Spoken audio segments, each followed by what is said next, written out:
Dear student, समष्टि अर्थशास्त्र का 5वां चैप्टर है सरकारी बजट एवं अर्थव्यवस्था।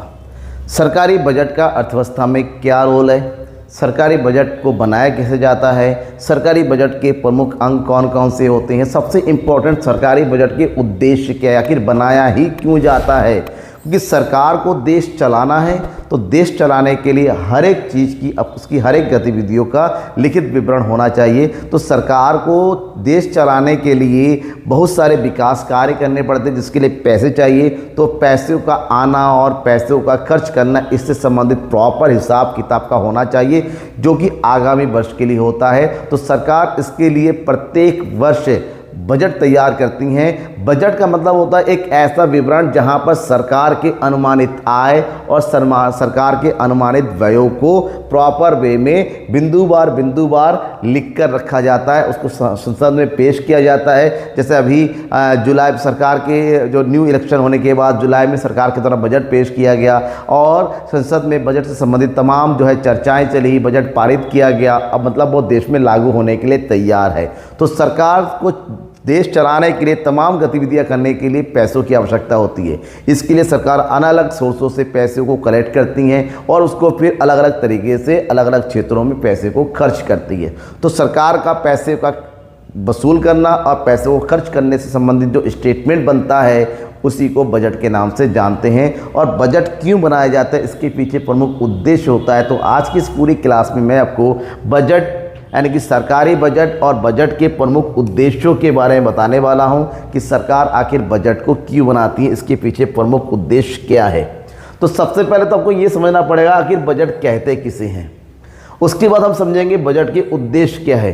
एक्चुअली में नॉर्मल बजट की बात करते हैं ना, जो हम अपने घरों में बनाते हैं। बजट होता क्या है? बजट का मतलब होता है हमारे पास इतने पैसे हैं, इस पैसे को यहाँ खर्च करना है, वहाँ खर्च करना है, वहाँ खर्च करना है, इतने पैसे हो कितना बजट होंगे, दैट इज़ बजट। लेकिन सोचिए सरकार को इतने बड़े देश के लिए पैसे इनकम भी करना, सरकार को पता नहीं कितना पैसा आएगा, तो अनुमान लगाती है कि यहाँ से इतना पैसा आएगा और इस पैसे को हम यहाँ खर्च करेंगे, इतना पैसा आएगा और इतना पैसा जाएगा। तो और इन सब के बीच में एक स्टेटमेंट, अगर कुछ कम पड़े तो हमें उधार भी लेना है, तो कितना उधार लेना है, इस बात को प्रॉपर वे में सरकार को बताना पड़ता है। क्योंकि वहाँ पर संसद में पक्ष और विपक्ष दोनों होता है। पक्ष वाले बताते ये खर्च करेंगे, विपक्ष वालों को जानना होता है पैसा आ कहाँ रहा है, कौन सी विधियाँ हैं, टैक्स नया लग रहा है नहीं लग रहा है, टैक्स कम हो रहा है ज़्यादा हो रहा है, सरकारी का खर्चा कितना है, कर्जा कितना पड़ रहा है, इन सब चीज़ों के बारे में प्रॉपर वे में बताना पड़ता है। इसके लिए सरकार को एक प्रॉपर स्टेटमेंट तैयार करना पड़ता है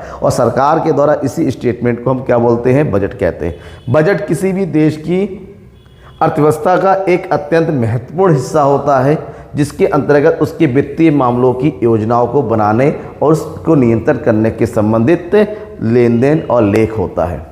नॉर्मली सरकारी बजट के बारे में जाने, सरकारी बजट एक वर्ष के लिए होता है, जिसको बोलते हैं एक वित्तीय वर्ष के लिए होता है। भारत का वित्तीय वर्ष क्या है? भारत का वित्तीय वर्ष है 1 अप्रैल से लेकर 31 मार्च।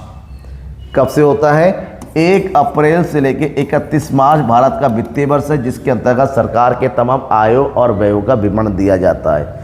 तो सरकारी बजट अपने अपने देश की अपनी अपनी ज़रूरतों के लिए, अपने अपने मुद्दों पर ध्यान देने के लिए तैयार किया जाता है कि किसकी पूर्ति करनी है, किसके कौन सी पॉलिसी बनाई जानी है, किस विकास कार्यों को पहले पूरा करना है, कितना खर्च करना है, कैसे होना है, उसके लिए कितने अपेक्षित राजस्व की आवश्यकता है, कितना पैसा आएगा, कितना पैसा हमारा खर्च होगा, इन सब चीज़ों के बारे में प्रॉपर विवरण तैयार किया जाता है। एक प्रॉपर स्टेटमेंट होता है कि इतना यहाँ से आने वाला है, इतना यहाँ जाने वाला है। तो दैट इज़ विवरण इज नोन एज सरकारी बजट।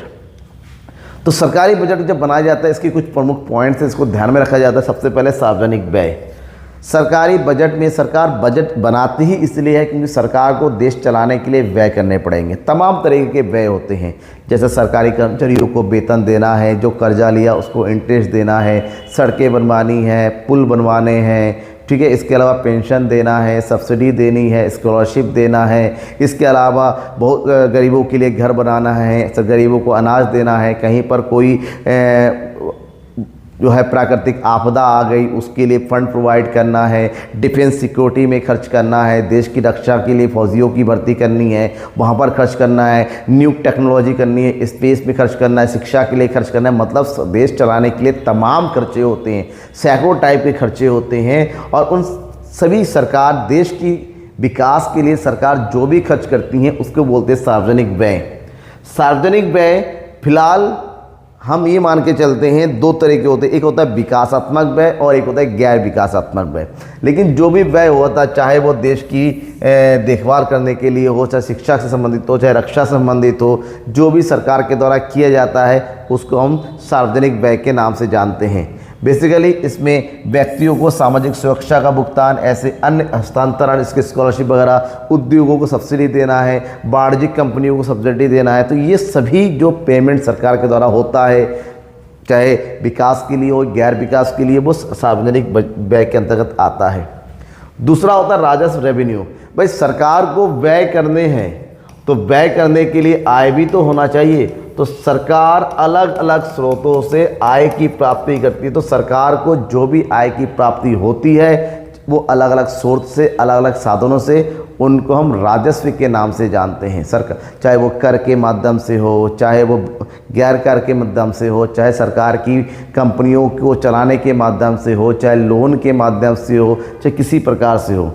उसके बाद होता है वास्तविक प्राप्तियां और व्यय की सूची। सरकार हर साल बजट बनाती हैं। इस साल भी बजट बनाया, तो बजट बनाने से पहले जो पिछले वर्ष की बजट बना था, उस पिछले वर्ष की बजट में वास्तव में सरकार को कितना प्राप्त हुआ और वास्तव में सरकार ने कितना खर्च कर दिया, इसका भी विवरण उस बजट में इंक्लूड किया जाता है। जो पिछले वर्ष का होता है और वास्तविक होता है कि इतना खर्च हो चुका है और इतना पैसा आया था, ये भी सरकार जो है हर साल पेश करती है कि हमने इतना खर्च किया था।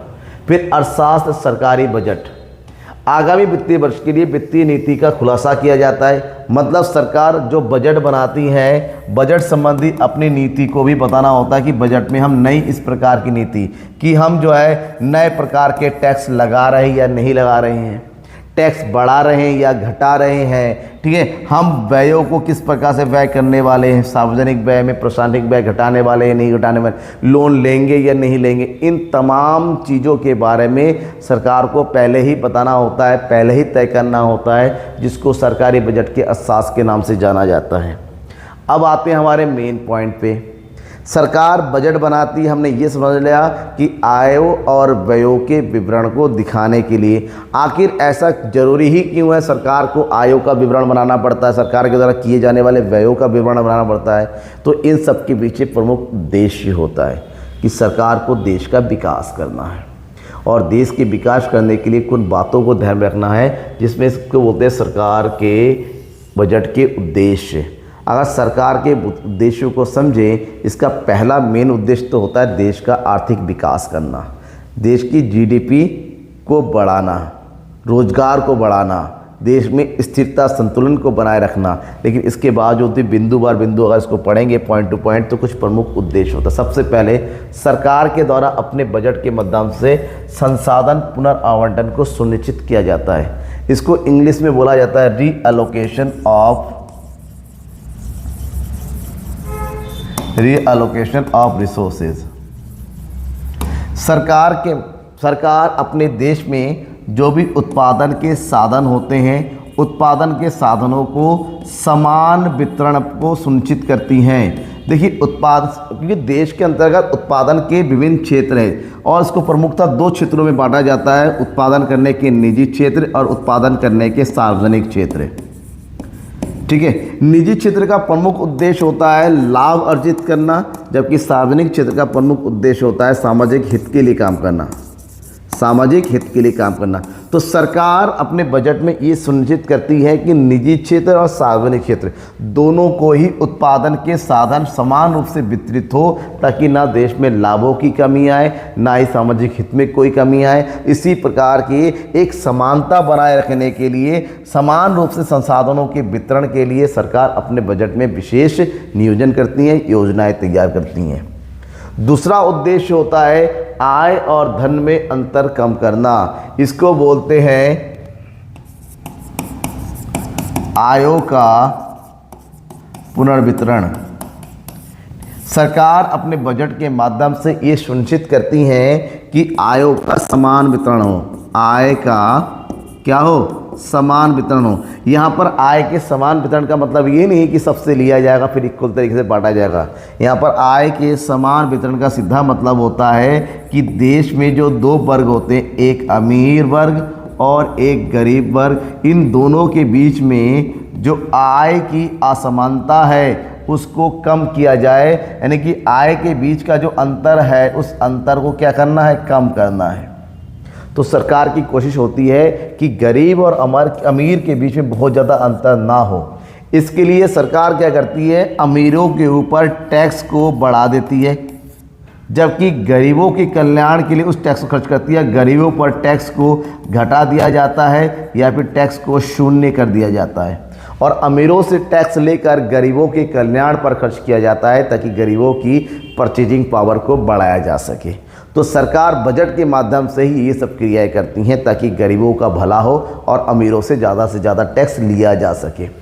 इसके बाद है देश का आर्थिक विकास में सुधार। तीसरा पॉइंट, सरकार हमेशा अपने बजट में यही सुनिश्चित करती है कि देश का विकास हो, और देश के विकास के लिए उत्पादकता को बढ़ाना जरूरी है। और उत्पादकता बढ़ाने के लिए उत्पादन के क्षेत्र है, चाहे निजी और सार्वजनिक, दोनों ही क्षेत्र को विशेष रूप से क्या करना, उत्साह करना, उनको प्रोत्साहन करना ताकि उत्पादकता को बढ़ाया जाए। इसके लिए सरकार सार्वजनिक क्षेत्र में निवेश के लिए कोशिश करती हैं, निजी क्षेत्र को आगे बढ़ाने के लिए तमाम तरीके की योजनाएं लेके आती हैं। देश के लोगों को निवेश करने के लिए बचत करने को प्रोत्साहित किया जाता है ताकि देश में ज़्यादा से ज़्यादा पैसा निवेश हो और उत्पादन की गति को बढ़ाया जा सके। और इसके लिए सरकार नई नई पॉलिसी लाती हैं ताकि विदेशों से पैसा भारत में आ सके, यहाँ के लोग ज़्यादा से ज़्यादा निवेश कर सके। तो एक उपयुक्त वातावरण का निर्माण करना ताकि उत्पादकता को बढ़ाए, क्योंकि उत्पादकता बढ़ेगा तभी जीडीपी बढ़ेगी, और जीडीपी बढ़ने का सीधा मतलब होता है देश का विकास हो रहा है। इसके अलावा सरकार के द्वारा एक और काम किया जाता है क्षेत्रीय विकास में अंतर को कम करना, क्योंकि भारत क्या है, भारत राज्यों का समूह है।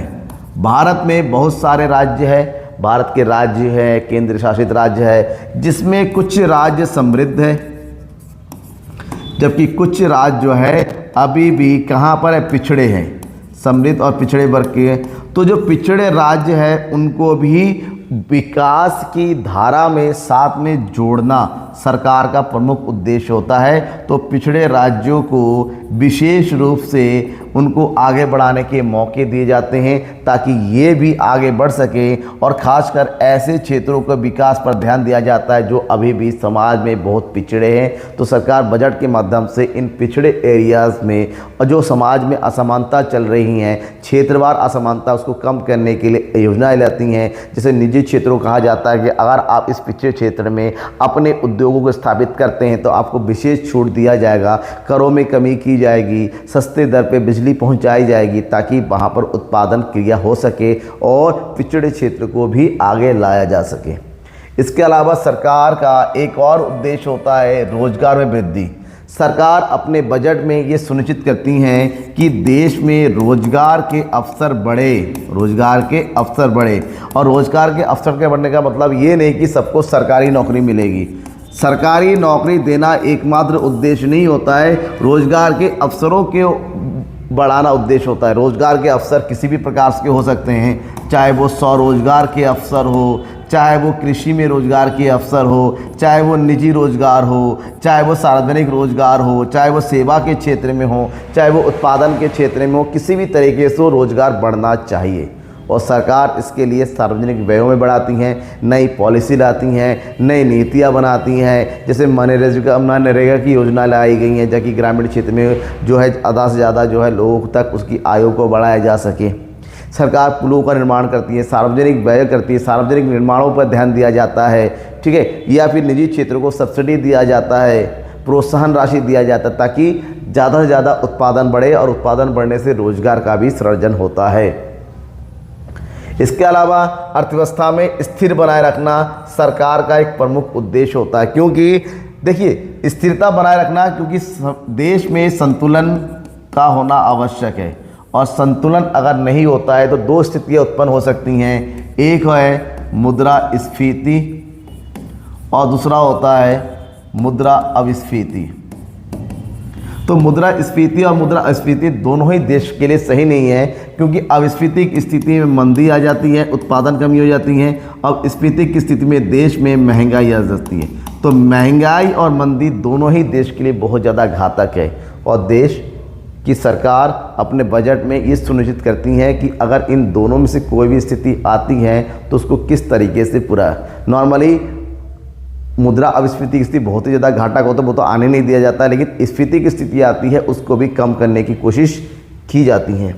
इसके अलावा सरकार के द्वारा सार्वजनिक वस्तुओं की उपलब्धता सुनिश्चित करना। सार्वजनिक वस्तुएं का मतलब, सार्वजनिक वस्तुओं का सीधा मतलब होता है ऐसी वस्तुएं जिनके ऊपर आम पब्लिक यानी कि जनता उसको प्रयोग में, जनता के प्रयोग में आने वाली वस्तुएं। जैसे एग्जाम्पल अगर मैं बताऊं, जैसे शौचालय, जैसे बाज़ार में जाते हैं, शौचालय ना होने से बड़ी समस्या होती है, तो शौचालय सुनिश्चित करना।